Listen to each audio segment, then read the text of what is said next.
पूजितापधाने मधुरे क्षणभावभूतमीने मयि मीनाक्षि कृपां विदेहि दीने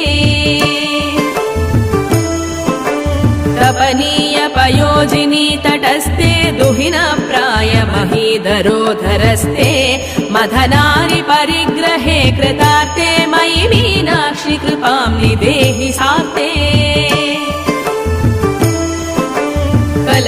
कलकीरकलोक्तिनाथ दक्षे कलितानेक जगन्निवासि रक्षे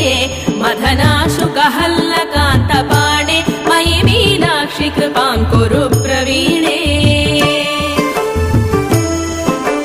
मधुवैरि विरिञ्च मुख्य सेव्ये मनसा भावित चन्द्रमौळि सव्ये तरसा परिभूत यज्ञ हव्ये मयि मीनाक्षि कृपां विदेहि भव्ये